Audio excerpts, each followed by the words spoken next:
প্রিয় দর্শক, ফিরে এলাম আমাদের অনুষ্ঠানের দ্বিতীয় অংশে, অতিথি পর্ব। আজকে আমরা সৌভাগ্যবশত এমন একজন মানুষকে পেয়েছি যিনি গত 2 যুগ ধরে তার সুরের মূর্ছনায় আপনাদেরকে পাগল করে রেখেছেন।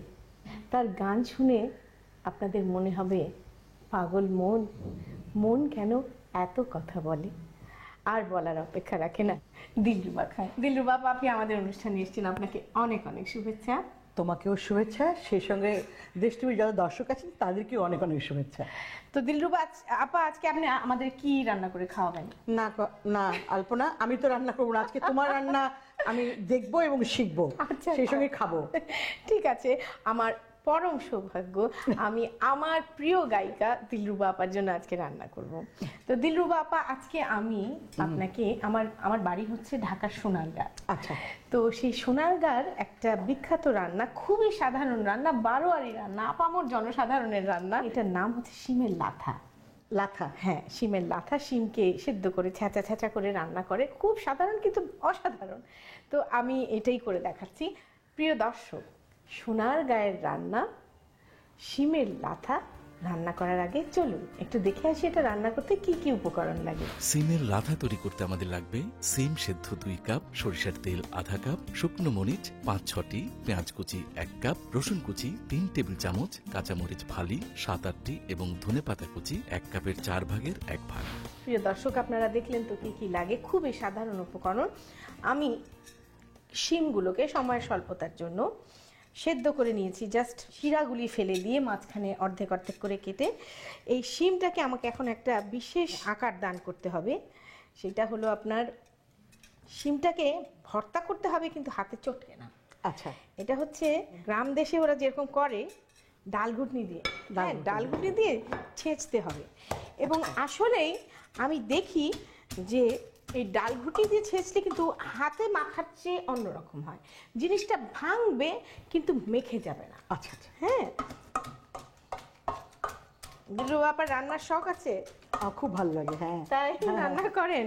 হ্যাঁ করি। তো দিলরুবা আপা, এখন কি করছেন আপনি, কি নিয়ে ব্যস্ত? আমি ভাবছি একটা অ্যালবাম করবো আর কি, কিছু গান জোগাড় করতেছি, গান। আচ্ছা, মাঝখানে তো আপনি বেশ কিছুদিন অনুপস্থিত ছিলেন, তো এখন কি আবার জোরে সোরে কাজ শুরু করেছেন? একেবারে তাই? শুধু জোরে সোরে না। কি ধরনের গান আপনি আমাদের দিচ্ছেন এবার? এবার বিচ্ছেদ থাকবে এবং আধ্যাত্মিক কিছু গান। ও বাবা, এখন তো মানে সারা বিশ্ব জুড়ে বিভিন্ন ভাষায় আধ্যাত্মিক গানের জয় জয়কার। আর সেই জায়গায় আমাদের এখানে হলে তো কথাই নেই এমনিতেই। তো 2-1টা গান কি আমাদের সম্পর্কে আমাদের কিছু বলবেন? আমি বলি তোমাকে, আমি একটা গান তুলেছি আর কি, জালালউদ্দিনের গান। আচ্ছা। এই 14 ভুবনে আমার মুর্শিদ নামের মৌলানা, দেখলে ছবি পাগল হবি, ঘরে থাকতে পারবি না, দেখলে ছবি পাগল হবি। অসাধারণ, গা রিন রিন করে উঠে একেবারে, দিলরুবা আপার গলার মধু ঝরে একদম। গানটা ভালো লাগলো তো? অসাধারণ। আর কিসের উপর বলছিলেন? গ্রাম বাংলার কিছু গান? ফোক, বিচ্ছেদ। আচ্ছা, বিচ্ছেদ। এখন আমরা রান্নায় চলে আসি। প্রিয় দর্শক, আপনারা দেখতে পাচ্ছেন যে শিমের কনসিস্টেন্সিটা যে ভাঙা ভাঙা হয়ে আসলো। এখন এর মধ্যে আমরা দিব সর্ষের তেল, একটু বেশি পরিমাণেই দিব। এটা সরিষার তেল দিয়ে রান্না করতে হবে না? সরিষার তেল দিয়ে রান্না করলে বেশি ভালো লাগে। আচ্ছা। এবং এর মধ্যে আমরা এখন দিব হচ্ছে শুকনো মরিচের ফোড়ন। আচ্ছা। এই যে শিমের একটা সেদ্ধ সেদ্ধ ভাব, একটা গন্ধ থাকে, সেই গন্ধটা চলে যায় যদি শুকনো মরিচের ফোড়ন। আচ্ছা আচ্ছা আচ্ছা। একটু ছিঁড়ে দিলাম। এখন এটাকে একটু ভাজা ভাজা করতে হবে। এই শুকনো মরিচের ফোড়নটা হলে একটা সুন্দর গন্ধ আসবে। এখন আমরা এর মধ্যে দিব হচ্ছে পেঁয়াজ, পেঁয়াজ, রসুন কুচি। আচ্ছা। একটু বেশি পরিমাণে রসুন কুচি দিলে এটার যে শিমের যে সেদ্ধ শিমের যে একটা বোরিং ভাব থাকে সেটা একদম চলে যায়। আর কাঁচামরিচ ভাজা। আচ্ছা। এগুলিকে আমরা একটু ভাজা ভাজা করব। আলপনা, হ্যাঁ তুমি সোনারগাঁয়ের মেয়ে, হ্যাঁ। তোমার সোনারগাঁয়ের রান্না এটা, তাই না? হ্যাঁ হ্যাঁ হ্যাঁ। আর আমি হচ্ছি বগুড়ার মেয়ে। আচ্ছা তা আমাদের বগুড়া মানে আমাদের অঞ্চলে হ্যাঁ, একটা খাবার আছে, সেটা হচ্ছে আলুর ডাল। আলুর ডাল, হ্যাঁ বিখ্যাত বিখ্যাত আলুর ডাল। অসাধারণ খেতে, অসাধারণ। খেয়েছো তুমি? হ্যাঁ আমি খেয়েছি। আপনি কি একটু মুখে মুখে আমাদেরকে বলবেন এটা কিভাবে করে? ওটা ওটা করে হচ্ছে প্রথমে আলু আর ডিমটা সিদ্ধ করে নেবে। আচ্ছা সিদ্ধ হয়ে যাওয়ার পরে আলুটা ছিলে, আচ্ছা আলুটা এভাবে ছাতা করবে, আচ্ছা ইয়ে দিয়ে ডাল ঘুটনি দিয়ে, ভেঙে নিতে হবে। হ্যাঁ ভেঙে দিতে হবে একটু ছাতা করে, হ্যাঁ। একটু নরম করে, আচ্ছা মানে একদম গলে যাবে না, আচ্ছা আবার আধ ভাঙা আধ ভাঙা হ্যাঁ, হ্যাঁ। থাকবে। তারপরে ওটার মধ্যে তুমি সমস্ত মশলাগুলো দিবে, আচ্ছা দিয়ে কি কি মশলা? যেমন রসুন, আচ্ছা রসুন বাটা, বাটা, মরিচের গুঁড়া, আচ্ছা। হলুদ, সব জিরা ধনিয়া সব অল্প অল্প দিবে। আচ্ছা দিয়ে ওর মধ্যে আবার দুটো টমেটো কেটে দিবে, আচ্ছা দিয়ে ওর মধ্যে কিন্তু গরম পানিটাও ঢালবে। আচ্ছা ঢালার পরে ডিমগুলো আগে ভেজে রেখে দিলে, আচ্ছা রাখার পরে চুলার উপরে কড়াইটা দিলে, আচ্ছা তারপরে তেলটা যখন গরম হয়ে যাবে হ্যাঁ, হ্যাঁ। তখন কয়েকটা জিরার মধ্যে দিবে, আস্ত জিরা, আস্ত জিরা। যখন পোড়া পোড়া হলো হলো ভাব, হ্যাঁ মানে ফোড়ন আসবে। হ্যাঁ ফোড়ন আসবে, তখন পেঁয়াজটা ঢেলে দিলে। আচ্ছা তারপরে পেঁয়াজটা একটু লাল হলো, আচ্ছা। ওই পানি দেয়া আলুটা যে ছিল মশলা দেয়া, হ্যাঁ। ওটা তুমি ঢেলে দিলে। আচ্ছা আচ্ছা ঢেলে দেওয়ার পরে ওটা তুমি কষালে, কষাবো। কষাতে কষাতে পানি দিয়ে দিলে। আচ্ছা পানি দিয়ে যখন বলক উঠছে, আচ্ছা তারপরে তুমি ডিমগুলো দিয়ে দিলে। আচ্ছা। দিয়ে নামানোর আগে একটু আমরা জিরা বাটা খাই না, হ্যাঁ, জিরার হ্যাঁ, গুঁড়া, গুঁড়া, ফাঁকি, জিরার ফাঁকি, ফাঁকি, হ্যাঁ আচ্ছা, জিরার আচ্ছা। ফাঁকিটা দিয়ে নামিয়ে রাখ। আপনাদের ইচ্ছা করছে আজকে শিমের লাতা না হয়ে আলুর ডাল হলে ভালো হতো। এত সুন্দর করে আমাদেরকে বললেন দিলু বাবা। এর চেয়ে বেশি ভাজবো না। এখন আমরা সেই থেতো করা শিম এর মধ্যে দিয়ে দিব। আলপনা, আমি বাড়িতে যে আজকে রান্না করবো এটা।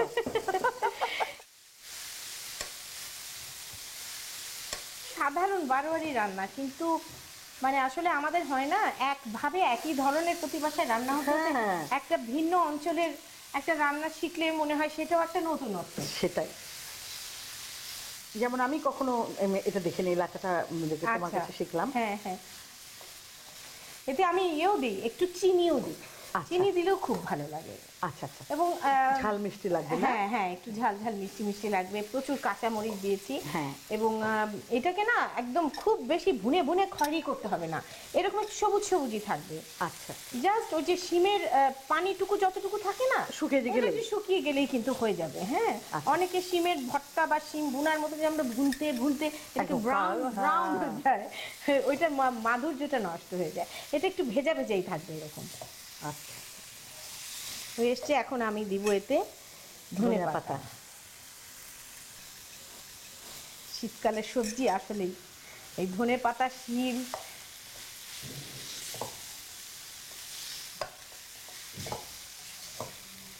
হয়ে গেল আমার রান্না, এখন বাড়বো। এখন পরিবেশনের পালা। গন্ধ পাচ্ছেন? খুব সুন্দর একটা গন্ধ।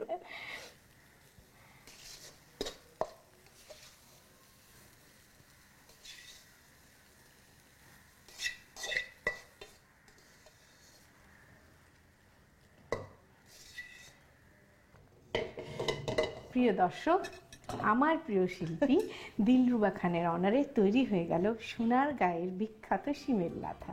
আপনাদের সবার সুবিধার জন্য চলুন এটা প্রণালীটা আর একবার দেখে আসি। প্রথমে একটি ডিপ পাত্রে সিম সিদ্ধ নিয়ে ডাল ঘুটনি দিয়ে থেঁতে ভর্তা বানিয়ে নিন।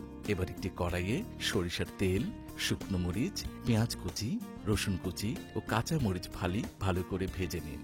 তারপর এর মধ্যে তৈরি করা সিম ভর্তা ও ধনেপাতা কুচি দিয়ে কিছুক্ষণ জাল দিন।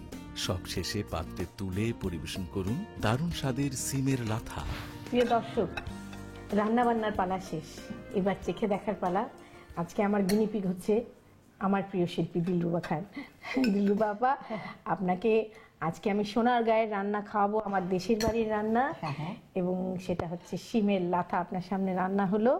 একটু টেস্ট করে দেখেন গলাধকরণ করা যায় কিনা। আর আপনি আসার আগে আমি রান্না করেছি টমেটোর খাট্টা বলে একটা জিনিস। এটা হলো আমরা ভাতের শেষ পাতে যেরকম ডাল খাই সেরকম ডালের মতো কনসিস্টেন্সি, এবং প্লেট ভরে নিয়ে অল্প একটু ভাত দিয়ে খাওয়া। আর এটা টেস্টটা অ্যাকোয়ার করতে হয় ছোট মাছ দিয়ে রান্না করা। সবাই তো খাট্টা বলতে বুঝে মিষ্টি, তো সেটাও আমরা ট্রাই করব। খাচ্ছি। হ্যাঁ,